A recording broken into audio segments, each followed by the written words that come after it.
Yeah, that won't hurt anybody. That looks good. Let that be light. That is a rusty starter. Oh, that's goopy. What's up, guys? Welcome back to the channel and welcome to episode 2 of the Hummer rebuild. So today, what I want to do is I want to change the oil filter, fuel filter if we can get to it, and I also want to take off these step rails here because they're rusty and falling apart. I also did some things off camera that really didn't need to make a video about it, but if you guys want me to make a video about it, I will. We took off the air caps on the side here and also the cowl to gain access to the wiper motor. Now, the reason why I took this off is because there was water leaking into the truck. Now, a very common issue, well, there's actually 2 common issues where water will leak in, and that's through the cab light gaskets getting old and dry rotted and water leaking in through there. But a lesser known issue is this right here. So this is actually a cap. Directly below here is the intake for your air conditioning. Now what happens is the seal that comes around here gets dry rotted and old over time. And right about here in this corner is where it wears out the most, and water will actually come down, drop directly below and go right into your air conditioning system. And it'll lead right here and cause the whole footwell to get wet. Now, when I bought this truck, he said there was a water leak and I immediately knew where it was. And upon getting in here, I saw that he actually did not touch this part of the truck at all, which is why he tried to fix it by the roof lights, but the roof lights were actually not leaking. He actually put expanding foam up here to try to seal off the whole thing, so I'll eventually have to take out this windshield, the headliner, and all the trims in here and clean out all this foam. It's gonna be a pain in the ass. Another thing we did on the truck, off camera, is we took apart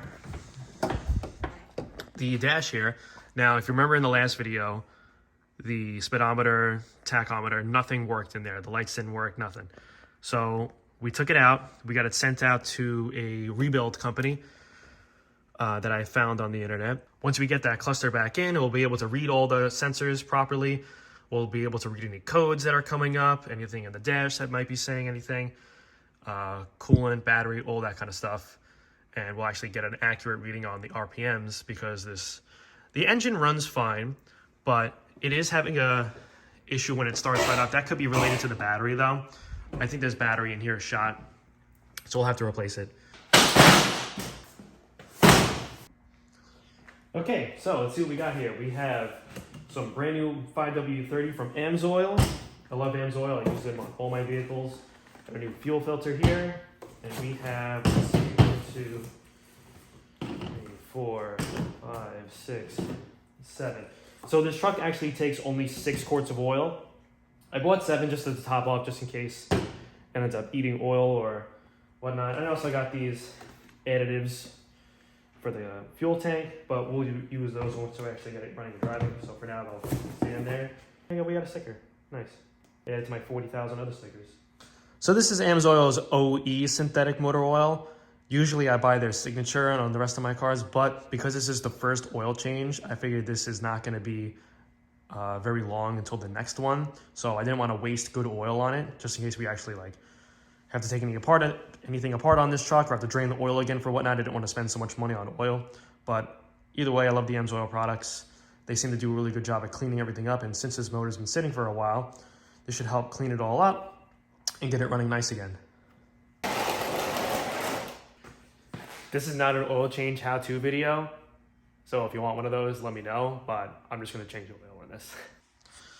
All right, so I'm about to show you guys why working on Hummers is a pain. And see all that? That is all the underbody protection that these trucks came with from the factory. So we got a big old skid plate up there, and then these bars that protect the transmission, and then another one that protects the transfer case. Oh, we have movement.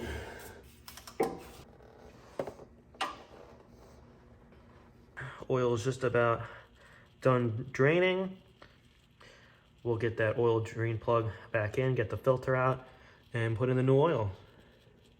We have our old filter out, we have our new filter going in. This filter's nice because it's actually textured here, so that when you actually change the oil the next time, it's a little easier to grab in case it's full of oil or dirt or water. We're gonna pre-fill this with a little bit of oil. You don't have to do this, but it's good practice. I always like to do it just in case, just to get the oil flowing first. And then on the outside, just lubricate the seal just so it doesn't get seized for the next time. All right, this one's good to go. Look at that, that is some dark oil. Don't mind the discoloration, there was some other gear oil in here before, so.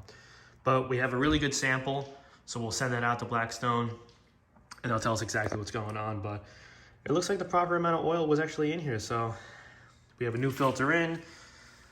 Down there is all closed up, so let's get the new oil in. All right, so we got our little oil sample here. Now I'll show you what comes with the little Blackstone Labs kit. You get a return package, you get this outer bottle, and then this wraps around the bottle itself. A little plastic bag, a little marker date for when to do your next oil change, and that's it. So you send in this oil sample. It's about $35 to do the test, and in about a week or so, they send you back the results online and tells you everything about your motor.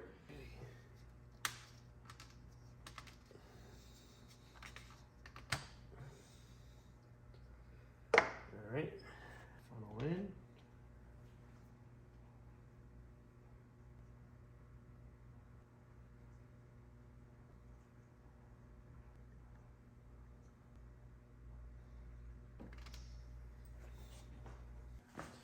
Now to collect all the old oil. Carefully.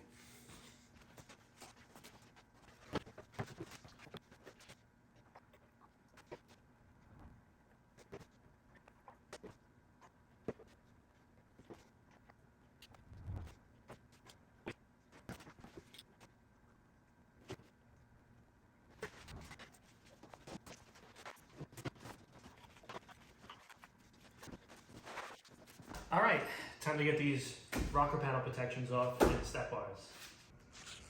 All right, coming underneath the truck here. Let's see, we have, looks like just 2 bolts in each section.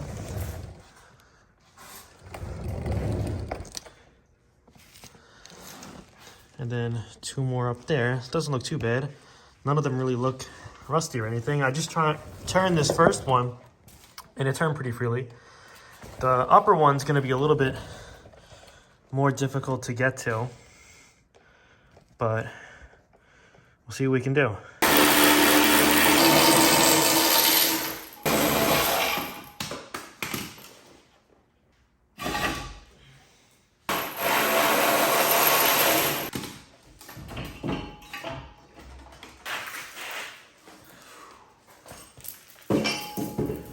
Oh my God, look at these. Actually, surprisingly, none of the bolts were, none of them were seized. They all came out, like, pretty easy. The way everything is just flaking away as I keep taking stuff off of this thing. The front end doesn't look horrible. I guess everything really just collects in the back and really rotted that out. Even the step bar in here doesn't look bad. One thing I also forgot to mention, we took the roof rails off as well. I think it looks way better without them. They were kind of a pain, had to soak the bolts in WD-40 to get them free, but now the truck looks so much better without that and the rocker protection. Guys, hope you all enjoyed. Next week, we're gonna be tackling the roof lights and getting into a serious detail. That way we can finally start cleaning this truck up and see what we're really working with. See you guys in the next video. Have a good one, guys.